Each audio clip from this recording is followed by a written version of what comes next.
Greetings, listener. Michael Bolton, Stoic Wargamer, having to be really stoic. I've returned from the UKTC 40k Super Major in Sheffield, gloriously winning 2 games out of 5. I had a magnificent Saturday, beating World Eaters and stopping them getting more than 18 points, which is unheard of, and then getting 100 points against an Alderi. But lost badly. I don't want to talk about the competition. What I want to talk about in today's episode, which will only be a short one because I'm on my own and talking to myself is not something I'm comfortable with. It's the first sign of madness after scratching the hairs on your palms of your hand. I want to talk about tournaments and their venues, and I've got a little sort of flow chart of things to talk about. There's no particular reason for this.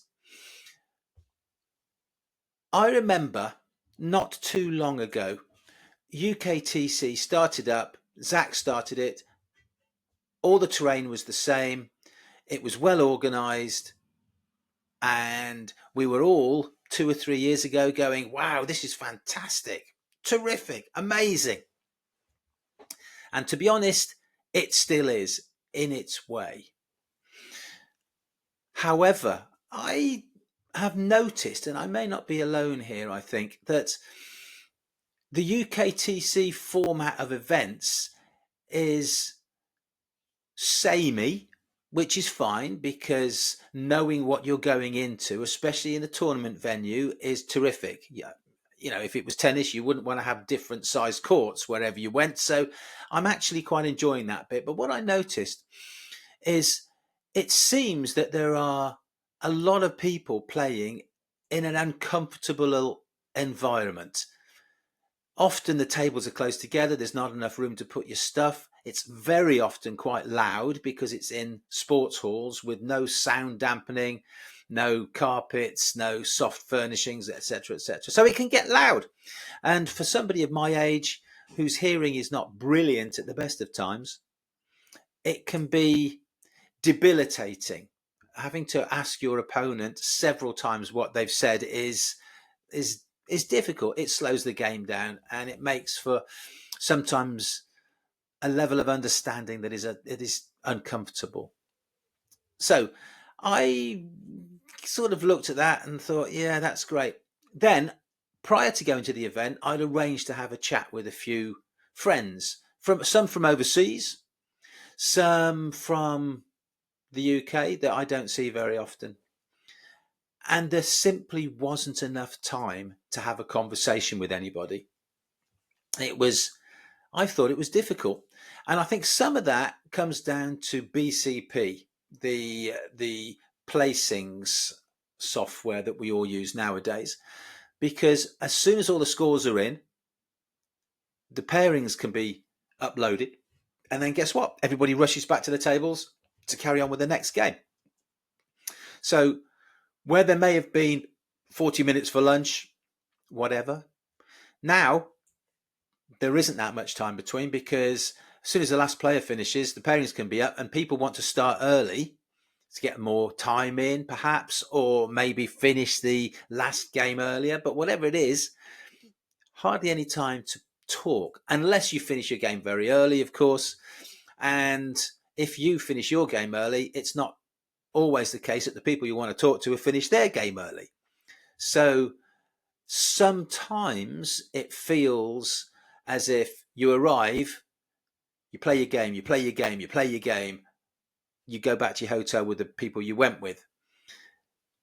Part of the social side, in my view, is missing. And that was very clear at Sheffield when I'd been talking to a friend of mine, Martin, who's from Holland and has been on this channel before. We passed in the corridor on the way to play our first game. We said, hello, we'll catch up later. We never did. And then I got a message from him the following day on the Monday saying, sorry I didn't talk to you, really didn't have time. And he was expressing in that telephone call later on just how frustrating it was when he has lots of people he wanted to talk to and no time to do it. I actually recognized that it was a problem. So, are there other events that are doing it better? Well, yes, there are. And I'm glad to say that it gives the wargamer the choice of where to go. And I do not want people to think I'm knocking the UKTC format. I'm not. I'm not knocking the organizer, Zach, who does a cracking job. All I'm saying is there are opportunities for an alternative. I recently went to the Glasshammer GT, and I've also attended Harry's Battlefield Birmingham, both of which have an entirely different vibe. Now, I don't know how this happens, but it does. The Glasshammer event that was held in the same venue as a UKTC event in Birmingham in Netchells felt entirely different. The greeting was different from the organisers.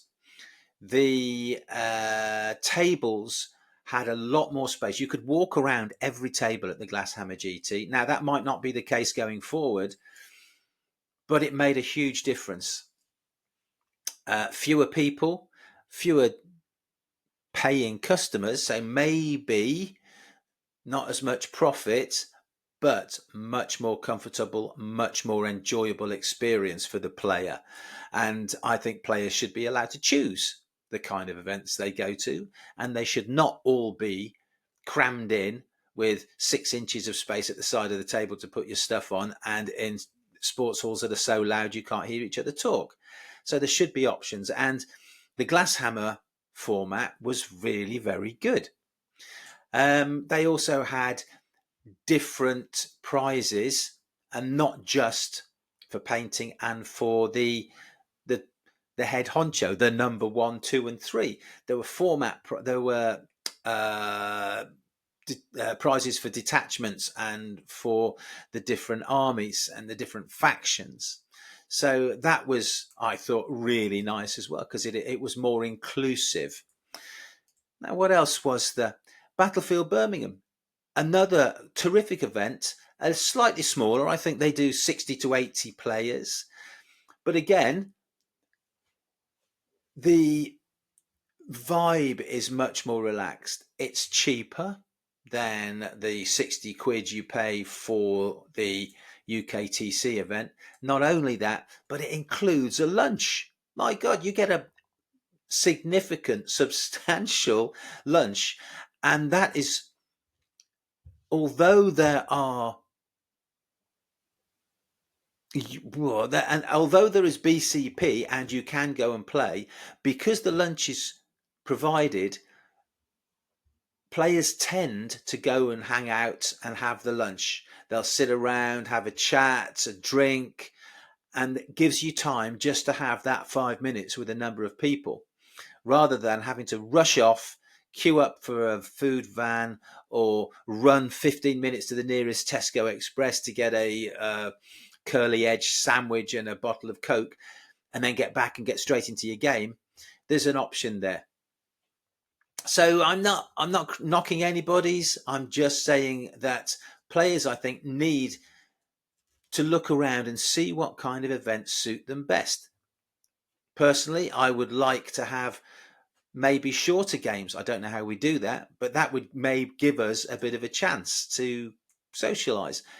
And also, starting at 9 in the morning and finishing at 7:30 in the evening, that's a ridiculously long day. You don't get that. That's like playing golf, but worse. I think there's needs to be some alternatives where maybe 2 games in a day. I know that doesn't make the Swiss system fall out properly, but a game in the morning, a game in the afternoon, finish at 5, get to the hotel, shit shave and shower, and out for a few beers sounds much more relaxing than rushing back to the hotel in time to have the last orders at the food menu at 8:30, 9 o'clock, staying in the hotel bar, going to bed, and doing the rinsing and repeating on the following day. So I'm not sure what the solution is, but I would welcome suggestions down below, please. Let me know what you think, because I think there's an option there.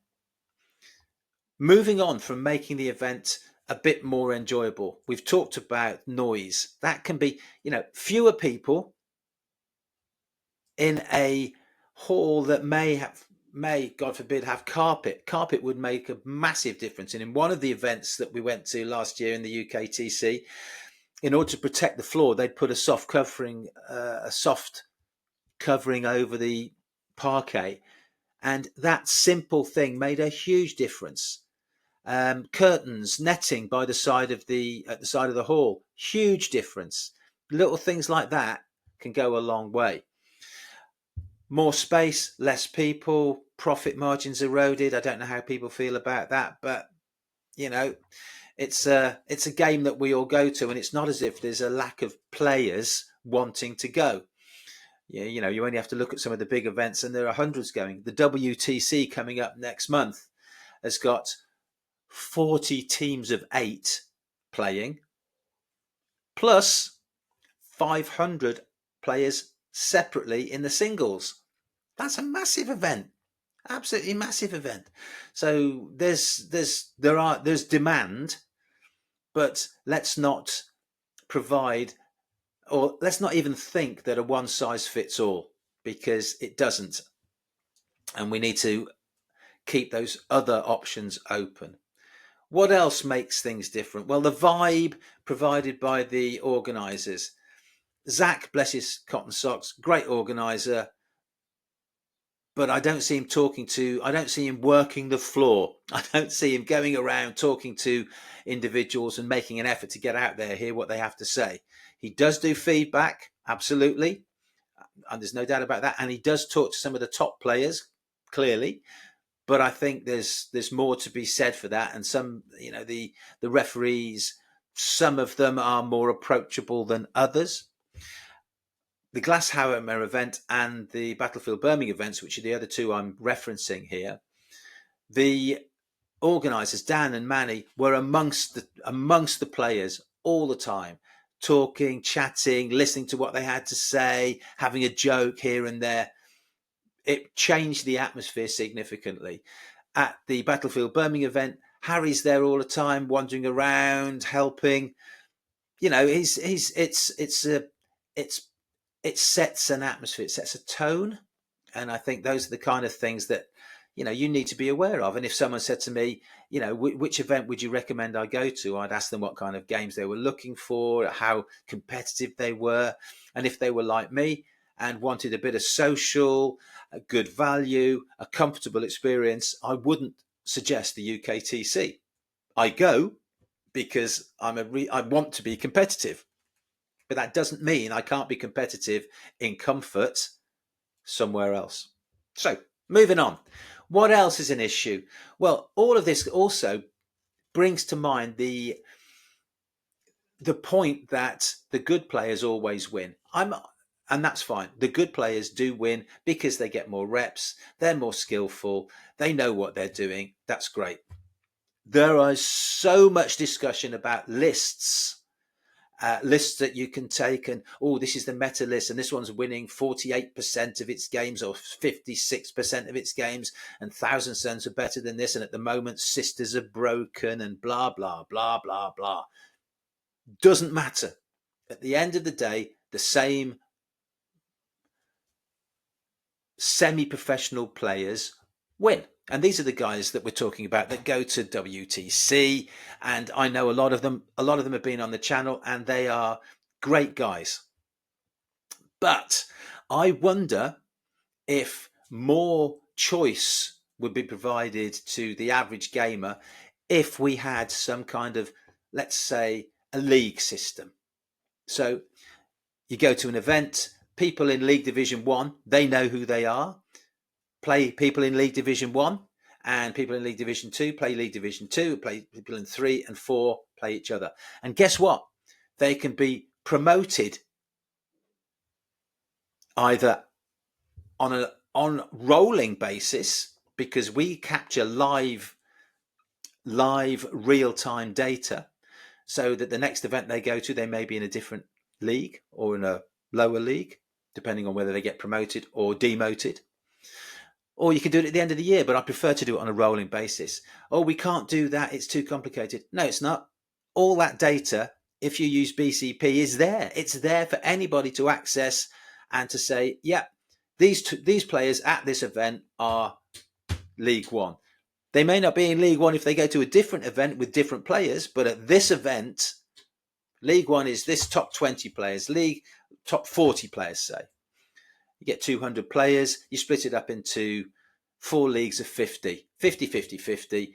That way, everybody plays in their own league at their own level against the same kind of people. I'm interested what you say. Say it down there. Tell me what you think. The alternative, of course, to that, and the reason for that is that the people in League One play each other anyway. They're going to end up for the last 2 or 3 games playing the same people. So let's let them play those people for 4 games instead of 2. That way, they get more practice against the kind of players that they want to play against. Similarly, hopefully, everybody else does. Now, if you're going to say, "Oh no, I go because I want to play against the best players," well, if you do, you'll learn something, no doubt about it. But you'll only do it once, and then you'll be playing on the bottom tables with the rest of us. So I don't think it makes a difference. And what this does is allows you to get 4 or 5 games in where you're going to win 2 or 3.